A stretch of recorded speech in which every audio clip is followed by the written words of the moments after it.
Сәлем құрметті достар, ютубтағы менің көрермендерім, қалдарыңыз қалай? Әдеттегідей сіздермен бірге Айнара Байжан және менің манифестация, мидың икемділігі, армандарға қол жеткізу туралы каналым. Қош келдіңіздер. Менің каналыма подписаться басып, лайк басып, қолдап отырсаңыздар, менің сіздерге алғысым шексіз болады және беретін ақпаратым да өте көп.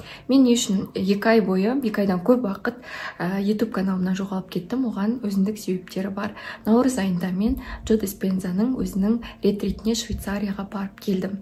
Одан келгеннен кейін мен өзімнің ішіме үңіліп түрлі сезімдерді бастан өткеріп, күн сайын медитацияда болып, ешқандай әлеуметтік желіге шыққан жоқпын. Одан кейін өте үлкен ауқымды жобамды жасадым. Формула атты 30 күндік сабағымды жасап, оны өзімнің инстаграмдағы, тиктоктағы оқырмандарыма ұсындым. Швейцариядан алып келген жаңа білімді, Швейцариядан алып келген жаңа сезімдерім қосылған өте керемет ауқымды курс болып шықты.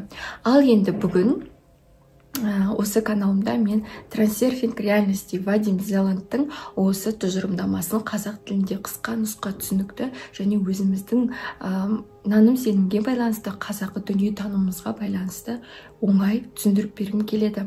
Неге? Өйткені әлем бойынша дәл осы Вадим Зеландтың трансерфинг реальности тұжырымдамасы арқылы өмірін өзгерткен жандар өте көп. Ал менің зерттеуім бойынша, менің жалпы бақылауым бойынша, қазақ тілді жалпы қазақтардың арасында бұл идеяны, бұл білімді қолданбайтындар өте көп. Сондықтан менің ниетім осы ілімді сіздер де қолданып өмірлеріңізді жақсы жаққа өзгертсеңіздер екен деймін. Олай болса кеттік, бастаймыз. Трансерфинг реальности. Трансерфинг деген өмірді өзгертудің әдіс тәсілдері. Басты идея, сен өміріңді өзің басқара аласың, сен өміріңді өзің өзгерте аласың. Ол үшін мүмкіндіктер кеңістігінің бар екендігін білуің керек дейді автор Вадим Зеланд. Мүмкіндіктер кеңістігі деген не? Оны мен қазір осы видео барысында түсіндіремін. Мұқият тыңдаңыздар және жазып алыңыздар. Өйткені бұл инсайттар қазақ тілінде өте аз ақпарат. Сондықтан мұқият тыңдаңыздар. Вадим Зеланд айтады, сенің армандарың орындалмайды, қалауларың жүзеге аспайды. Сен нені таңдайсың, сол болады. Осы ретте мен айтқым келеді. Алла тағала біздің маңдайымызға тағдырды жазып қойған ба, жоқ әлде біз тағдырды өзіміз жасай аламыз ба деген сұрақтың жауабын мен осы трансерфинг реальности кітаптарын оқу арқылы таптым. Алла тағала біздің тағдырымызды маңдайымызға жазып қояды. Ол рас, бірақ та өте көп мүмкіндіктер түрінде жазып қояды. Біздің, яғни мен мысалы Айнара қазір осы үйде отырған, ютубқа видео түсіріп отырған, инстаграмда 150 000 подписчигі бар, қарапайым ғана келіншек болсам, менің дәл осы сәтте, дәл осы моментте бірнеше нұсқам бар. Бір нұсқа мысалы үшін ауылда, қандай да бір Қазақстанның бір ауылында сиыр сауып жүрген, ата-енесіне қызмет қылып жүрген көп баласы бар Айнара болуы мүмкін. Немесе дәл осы сәтте менің мүмкіндіктер кеңістігімде жоғарғы білімі бар, доктор диссертация қорғаған бір Лондонның университетінде ағылшын тілінде сабақ беретін сондай Айнара болуы мүмкін.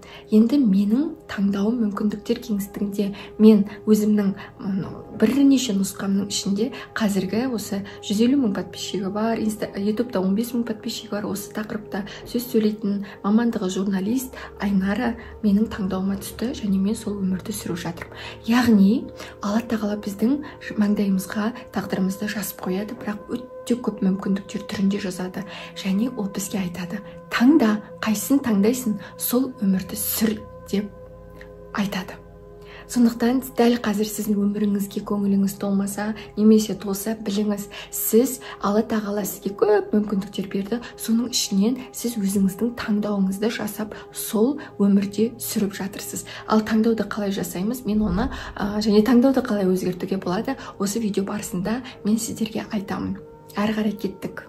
Вадим Зеланд айтады, өміріңді басқарғың келсе, реальностіңді өзгерткің келсе, армандау жеткіліксіз, сену де жеткіліксіз. Ең маңызды біз назар аударуымыз керек нәрсе, ол біздің таңдауымыз. Біз таңдауды ішкі сезімдеріміз арқылы және күйіміз арқылы, состояниеміз арқылы таңдаймыз. Егер де сіз үнемі қалай мен арықтасам болады, қалай мен қарыздан құтылсам болады, қалай мен өмірімді өзгертсем болады деп үнемі күйгелектікке салып, осындай қалай деген состояниеде жүретін болсаңыз, дәл осы күй сіздің дефицит күйіңіз, яғни таршылық, тапшылық күйіңіз болып есептеледі. Сіз қалай деп таршылық күйде жүрсеңіз, сіз мүмкіндіктер кеңістігінен сондай таршылық өмірді өзіңізге тартасыз, яғни сіздің таңдауыңыз таршылық өмір болады. Енді өзіңізге сұрақ қойып көріңіз. Қазір сіздің басыңызда қанша миллион кредит бар? Қазір сіз қанша килограмм салмақтан арыла алмай жүрсіз? Қазір сіз қандай жұмысты, қандай бизнесті бастағыңыз келеді, бірақ істей алмай жүрсіз?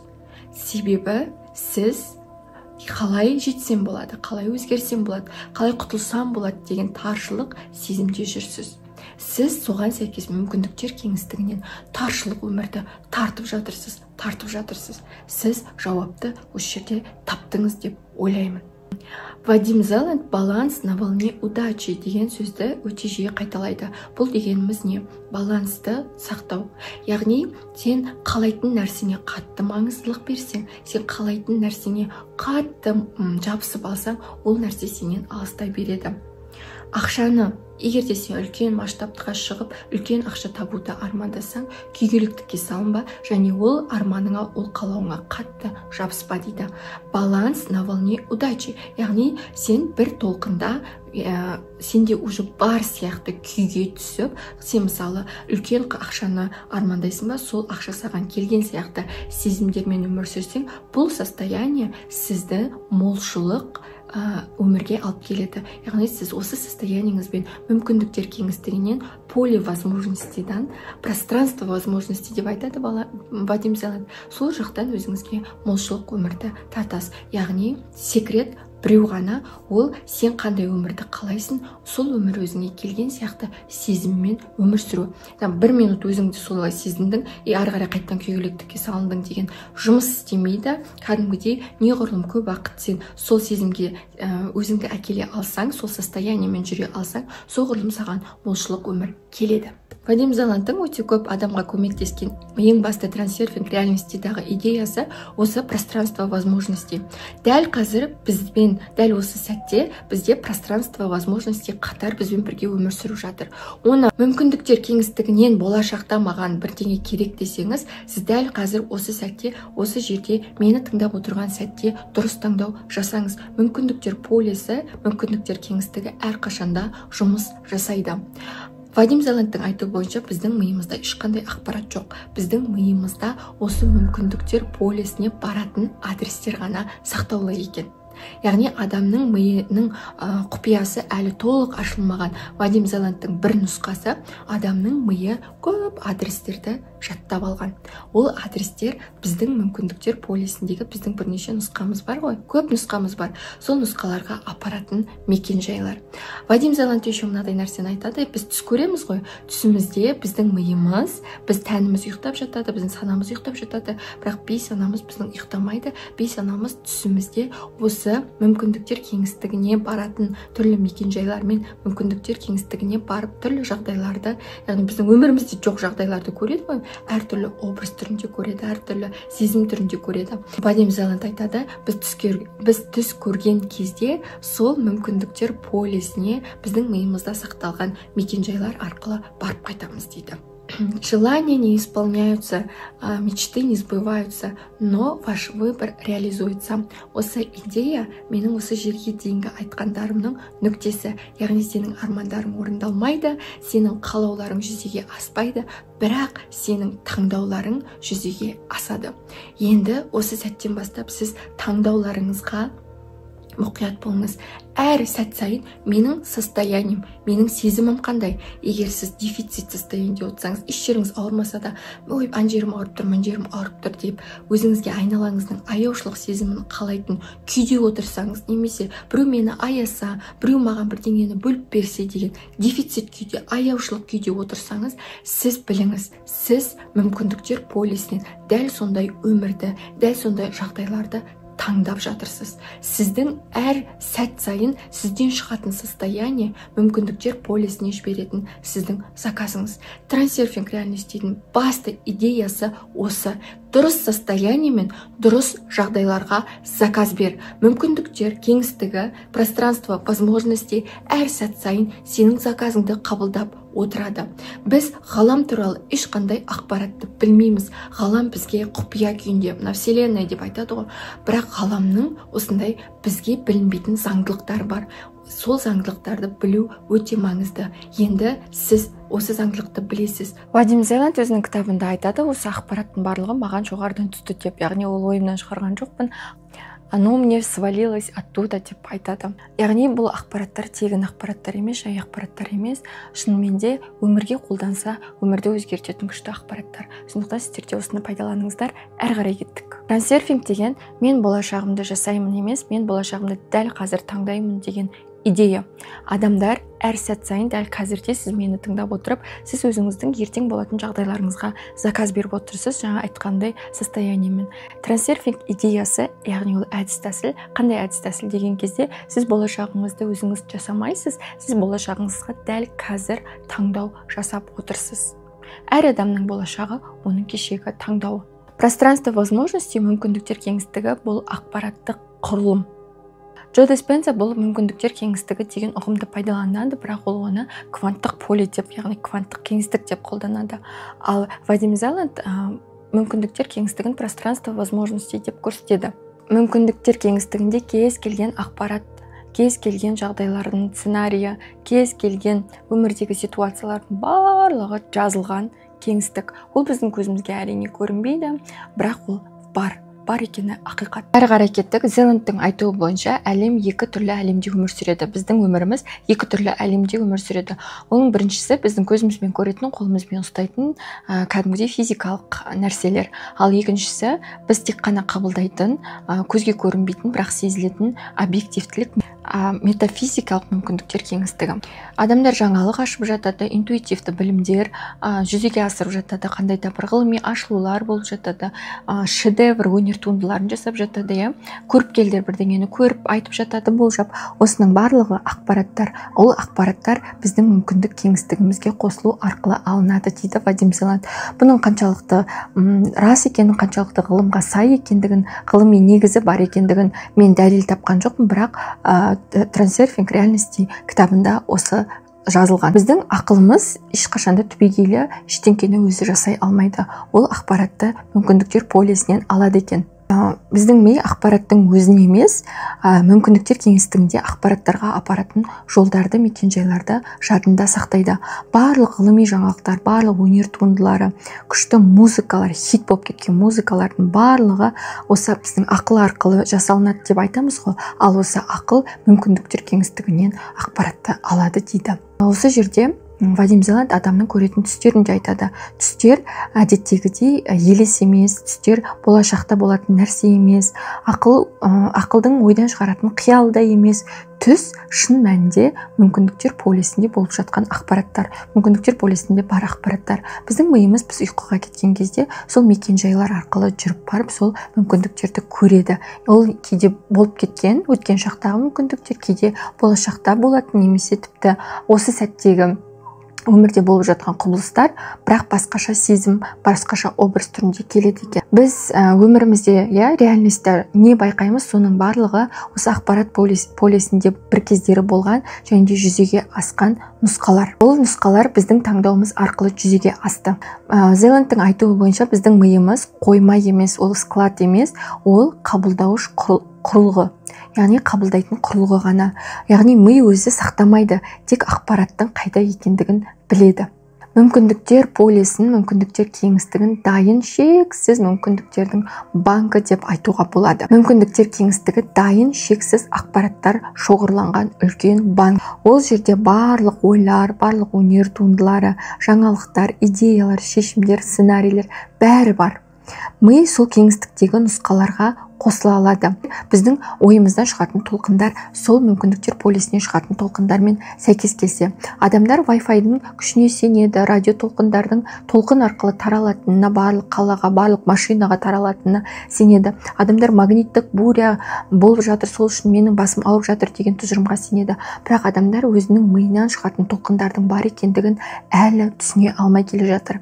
Шынымен де біздің миымыздан шығатын толқындар радио толқындар сияқты жұмыс істейді, бірақ ол мүмкіндіктер полисімен байланысады.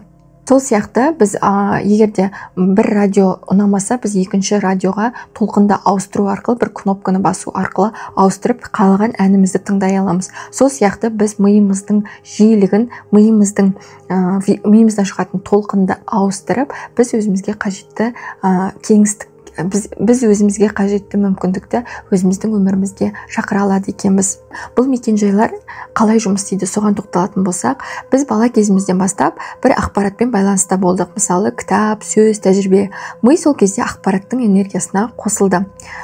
Кейін сол ой келген кезде, сол ой өзінен өзі біздің миымыздың ішінде пайда болғандай әсер аламыз. Шын мәнісінде біздің миымыз жасақтап алған мекенжайы мен мүмкіндіктер полисінен балып сол ақпаратты алды. Нақты мысал келтіретін болсам, мысал ретінде айтатын болсам, біз мектепте әдебиеттен бір шығарманы оқыдық. Біз сол ақпараттың энергиясына қосылдық оны оқыған кезде. Біз ол ақпаратты миымызда сақтап алған жоқпыз. Біз мүмкіндіктер кеңістігінде бар ақпараттың энергиясына қосылдық. Кейін уақыт өтті, біз басқа да мүмкіндіктер, басқа да ситуациялар, ақпараттар өмірімізде болып жатты. И арада 20 жыл өтті делік, сіз сол оқыған шығармаңыздың киносын телевизордан немесе телефоннан көрдіңіз. И сіз миыңыз сол өзінің есіне түсірді деп айтады ғой бізде, бірақ Вадим Зеланд айтады, ол есіне түсірген жоқ. Ол мүмкіндіктер полисінде сол ақпарат бар еді, сол ақпараттар полисіне, дәл сол ақпараттың энергиясына өзі сақтап алған мекенжай арқылы қосылды дейді. Адамның тағдыры осы мүмкіндіктер полисіндегі бірнеше нұсқа түрінде, ақпарат түрінде жазылып, дайындалып тұр. Тек бізге таңдау беріледі. Ең күштісі, ең қуанатыны біз таңдай аламыз. Өзіміздің қандай жаман нұсқамызды да, жақсы нұсқамызды да таңдай аламыз. Өмірде болуы мүмкін, бірақ әлі болмаған нұсқалар, болашақта болуы мүмкін нұсқалар, басқа адамдардың өмір нұсқалары, немесе сенің тағы бір өмірлік басқа жолың, бәрі осы дайын нұсқалар, осы мүмкіндіктер полисінде тұр. Зеланд айтады, сенің өміріңнің әр нұсқасы мүмкіндіктер кеңістігінде бар, ол әртүрлі сценариймен, әртүрлі декорациямен, әртүрлі нұсқада берілген. Сценарий деген өмірдің ағымы, яғни өмірге келетін қандай да бір ситуациялар. Мысалы, мұғалім болдың, ертең бизнесмен болып кетуің мүмкін деген сияқты. Ал декорация ол сыртқы орта, адамдар, стиль, қала, жағдайлар. Осылай сценарий, декорация ауысып отыра алады. Яғни тағдыр дегеніміз бір ғана жол емес, ол сансыз параллель жолдар. Біз қай жолмен жүретінімізді өзіміз таңдаймыз, өзіміздің ішкі күйімізбен, ішкі фокусымызбен, состояниеміз арқылы таңдайды екенбіз. Сондықтан да біздің болашағымыз алдын ала белгіленбеген. Құдай бізге тағдырды маңдайымызға жазды, бірақ өте көп вариант түрінде жазды. Сол варианттардың арасынан ең жақсы өмірді таңдау өзіміздің қолымызда. Трансерфинг реальности үлкен бірнеше бөлімдерден, өте ауыр сөздерден, өте қисынға, миға сыймайтын идеялардан тұрады. Бірақ та мен қарапайым тілмен негізгі идеяны жеткізуге тырыстым. Қорыта айтатын болсақ, біздің жоғарғы санамыз бар. Осы жоғарғы санамыз арқылы біз бәрін мүмкіндіктер кеңістігінен көріп тұрамыз. Жоғарғы сана бұл біздің интуициямыз деп айтсақ болады. Мысалы, дәл қазір сіз өзіңізге ұнамайтын өмірді сүріп жатқан болуыңыз мүмкін, бірақ та сіздің ішіңізде қандай да бір сенім болса, ертеңгі күні бәрі жақсы болатыны. Демек, сіз жоғарғы санаңызбен мүмкіндіктер полисінен өзіңіздің жақсы нұсқаңыздың бар екендігін сеніп тұрсыз, көріп тұрсыз. Адамда ақыл бар, ум, ол біздің шектеулі құралымыз. Біз логикаға салынып ойлана берсек, біз өмірімізде көп нәрсені өзгерте алмай қаламыз, өкініп қаламыз. Сондықтан бізге ең бастысы ішкі ағынмен, ішкі эмоциямен, ішкі сезімдермен үндесу керек, сеніммен әрекет ету керек. Сол кезде біз өзіміздің өмірімізді даналықпен басқара аламыз. Ал күрес, бақылау, оның барлығы жай ғана біздің энергиямыздың шығыны. Біз қаншалықты энергиямызды өзімізге көп сақтай аламыз, соғұрлым біз жаңа жоғарғы санамызбен жаңа реальностьті жасай аламыз. Бізге бар болған мүмкіндіктер полесінен өзіміздің қажет нұсқамызды таңдау жасау арқылы таңдап алуымыз. Сондықтан ең басты мәселе бұл жерде, достар, сіздердің өмірлеріңіздің ең керемет нұсқасы мүмкіндіктер кеңістігінде уже бар. Сіз мысалы супермаркетке келген кезде нан алу үшін сіз нанды қайттан басынан бастап пісіріп сосын барып сатып алмайсыз ғой. Нан сіз үшін дайын тұр. Нанның бірнеше түрі бар, лепешка бар, батон бар. Сіз өзіңізге қажет нанды алдыңыз да кеттіңіз. Дәл солай сіздің өміріңіздің бірнеше нұсқасы барлығы дайын тұр. Сіз қайтадан жасап ештеңені шығармайсыз. Сіз үшін Құдай бәрін жаратып қойған. Сіздің миллионер нұсқаңызды да қарызсыз адамдарға көмектесіп жатқан керемет нұсқаңызды да Құдай уже сіз үшін жаратып қойған. Тек сізге таңдау ғана қалды. Ал таңдауды сол сезімдер арқылы, ішкі күй арқылы жасаймыз. Енді осындай таңдауларды дұрыстап жасау, осындай білімдерді тереңірек ұғыну үшін мен сізді 1 айлық формула атты курсыма шақырамын. Ол жерде формула деп атап тұрғандай нақты өзгерудің алгоритмдары берілген. Ол жерде теория бар және практика бар. Сіз теорияны тыңдайсыз, білімді сіңіресіз және оны практикаға айналдырасыз. Практикаға айналдыру деген күн сайын сіздің бейсанаңызға, жоғарғы санаңызға, ішкі сезімдеріңізге, жүрегіңізге әсер ететін медитативті практикалар, аудиотерапиялар, терапиялық әсері бар практикалар. Сондықтан да формула курсына қатысып 1 айдың ішінде өзіңіздің өміріңіздің ең күшті нұсқасын таңдауға шақырамын. Ол үшін төмендегі сілтемеге өтіп, курс жайлы толық ақпаратты біліп алсаңыз болады. Мен сіздермен келесі видеоға дейін қоштасамын. Аман болыңыздар, өмірлеріңіздің ең жақсы нұсқасын таңдап алып, бүгіннен бастап өзгерісті бастаңыздар. Ал мен сіздерге манифестация туралы білім беруді, ақпарат беруді бұнымен тоқтатпаймын. Алда мұнан да күшті ақпараттарды дәл осы YouTube каналымнан тыңдай аласыздар. Ол үшін маған лайк басып, подписаться басып қолдауларыңыз өте маңызды. Сау болыңыздар.